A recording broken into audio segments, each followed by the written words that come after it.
अध्यात्म विज्ञान कोई धर्म या संप्रदाय नहीं है, ये स्पिरिचुअल साइंस है जो कुदरत के कानून पर आधारित है। ये विज्ञान पूरे ब्रह्मांड के सभी रहस्यों को उजागर करता है और जीवन के सभी पहलुओं को समझने के लिए एक नई दृष्टि देता है। इसी को आर्ट ऑफ विजन कहते हैं, दुनिया को देखने की एक नई दृष्टि, जो अध्यात्म विज्ञानी परम पूज्य स्वामी श्री कमलेशानंद जी के निर्देशन में सनातन सत्य का अनुसंधान कर हमारे जीवन को प्रकाशित करे। जय सच्चिदानंद। કુદરતની એક્ઝામમાં પાસ થયા કરો, જે દિવસે બધી એક્ઝામમાં કુદરતમાંથી તમે પાસ થઈ જશો, કુદરત તમને કઈ જ કરી શકશે નહીં, પણ ફેલ થશો તો છોડશે નહીં। That's it. બીજું કોઈ ટર્મ્સ એન્ડ કન્ડિશન નથી. When you pass in a law of nature exam, nobody can bother you. But when you fail, anybody can bother you as per નિમિત્ત. કીડીએ હેરાન કરી નાખે, એક મચ્છરે હેરાન કરી નાખે, થાક્યા હોય ને ઘસઘાટ ઊંઘવું હોય એટલે મચ્છર બે ડંસ પાડ્યા જ કરે, ઊંઘ જ ના આવે. યસ કે નો? કોઈ પણ રીતે તમને ડિસ્ટર્બ કરી શકે. કર્મનો હિસાબ છે અને હિસાબ નથી તો કશું ના થાય. કેટલું ન્યાય વાળું જગત છે સાહેબ, એ સમજવાનું છે. માટે ભયની જરૂર નથી. વ્યવહારથી એમ કહેવાય કે અવેર રહેજો, ખ્યાલ આવી ગયો ને, પણ ભયની જરૂર નથી.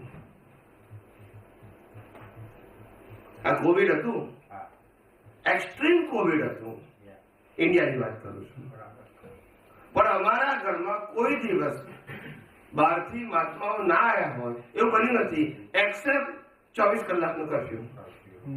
24 કલાકનો કર્ફ્યુ હોય તો ના આવ્યા હોય, પણ 2 કલાકનો કર્ફ્યુની છૂટી હોય તો આવી ગયા હોય. સમજાય છે ને? અમે કોઈ ટર્મ્સ એન્ડ કન્ડિશન નથી મૂકી. ખ્યાલ આવ્યો કે ભાઈ મોડે બાંધીને આવજો, આરટીપીસીઆર ટેસ્ટ લઈને આવજો, પીસીઆર લઈને આવજો, ખ્યાલ આવે ને, સેનિટાઇઝેશન થી હાથ સાફ કરીને આવજો. કશું નહીં. મહાત્માઓ જેટલા આવતા હતા, ખ્યાલ આવ્યો, એ બધા આ લઈને આવતા હતા, બાંધેલું નહીં, એક્સ્ટ્રા. એ કોઈ આવે તો એના માટે. અને સેનિટાઇઝર પણ લઈને આવતા હતા, એ લઈને આવે, લગાવે ને પછી ત્યાં મૂકીને જાય, ના સમજાય. બાટલીઓ લઈ લઈને આવે, પછી 1-2 વખત વાપરે, પછી મૂકી દે, પછી બીજું આવે એટલે બીજો વાપરે. બધા લઈને ના આવે, કોઈ લીધા વગર આવે તો એ વાપરે પાછો. અમે નથી વાપરી, એમને એમ જ પડી રહ્યો બાટલી.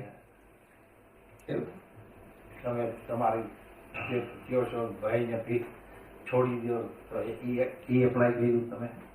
ભાઈને ભીખ દર્શનથી હોય નહીં. અમારા દર્શનમાં ભયને ભીખ ના હોય. ઉદયમાં હોઈ શકે, બરાબર. ઉદય અમારા અધીન નથી, વિઝનમાં ના હોય. બરાબર. ભય ભીખ ના. હવે શું થશે એ ના હોય, એ ના હોય. ખ્યાલ આવે? બરાબર. જે થશે એ જ કુદરત.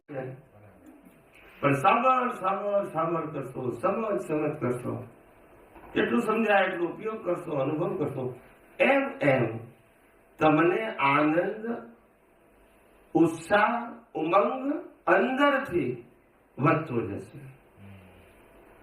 તો ઘણા એમ લાગે કે ભાઈ આનંદ, ઉત્સાહ અને ઉમંગ કેમ અંદરથી વધે?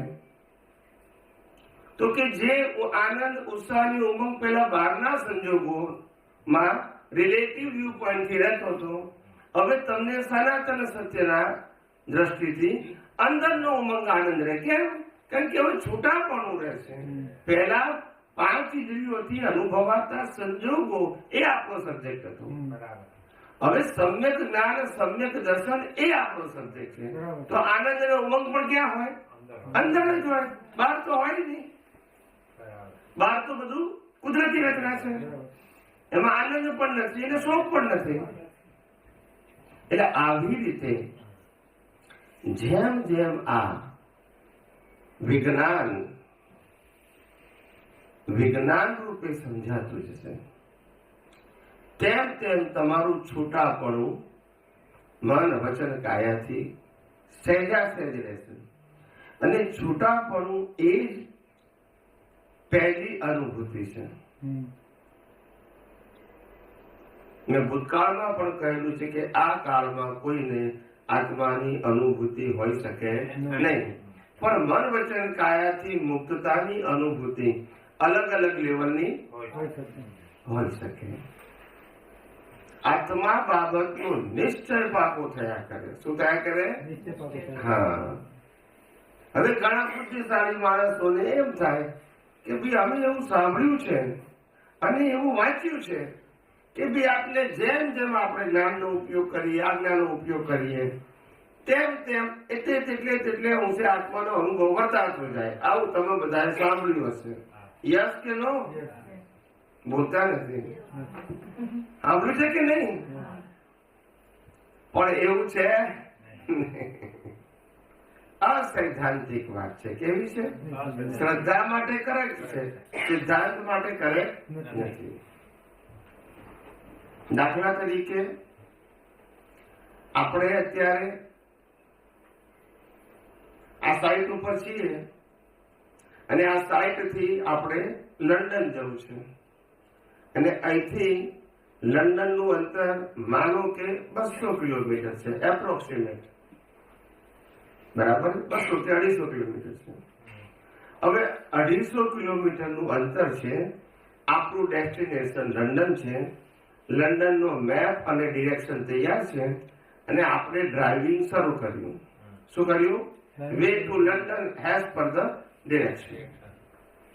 હવે 25 કિલોમીટર તમારા કપાઈ ગયા વે ટુ એટલે તમને એટલો અનુભવ થાય ને લંડન નો? લંડન અનુભવ થાય ને? બોલતા નથી. થાય? પછી બીજા 25 કિલોમીટર એટલે ટોટલ 50 કિલોમીટર પૂરા કરો. પછી થાય? પછી 100 કિલોમીટર પૂર્યા તો પણ થાય? પછી 200 કિલોમીટર પૂરા કર્યા તો લંડન અનુભવ થાય? તો શું રસ્તો ખોટો છે? પછી 245 કિલોમીટર પૂરા કરી નાખ્યા તોય થાય? We are very near to London, but the 245 mile is not an experience of London. Yes or no? Yes. પણ જ્યારે તમારે 250 નું બોર્ડ આવશે, when you enter in a London, your experience is there. Right. પણ તમારે તો 25 માં જ અનુભવ જોઈએ છે લંડન નો. બોલતા નથી. કાંઈ? So it is not a logic, but by relative viewpoint જેને જે કહેવું હોય તે કહી શકે, but not by fact. સમજાય છે? એટલે કીધું જ્યાં સુધી કેવળ દર્શન થાય નહીં, જ્યાં સુધી અજ્ઞાનનો નાશ થાય નહીં, ત્યાં સુધી આત્માના અનુભવની વાત કરવાની નહીં, પણ પ્રકૃતિથી મુક્ત રહી શકાય. એ પ્રકૃતિથી મુક્ત રહેવાની પ્રક્રિયાને કેવળ દર્શનનું સ્ટેપ કહેવાય. અને 100% પ્રકૃતિથી મુક્ત રહી શકો, પ્રકૃતિ એટલે મન વચન કાયાથી, એને કેવળ દર્શન કહેવાય. એ કેવળ દર્શન થાય તો જ કેવળ જ્ઞાનનું શું પડે અને બીજું શું આવે? બીજો કોઈ ચમત્કારિક રસ્તો નથી. આને જ સાયન્ટિફિક સર્કમસ્ટાન્શિયલ એવિડન્સ કહેવાય.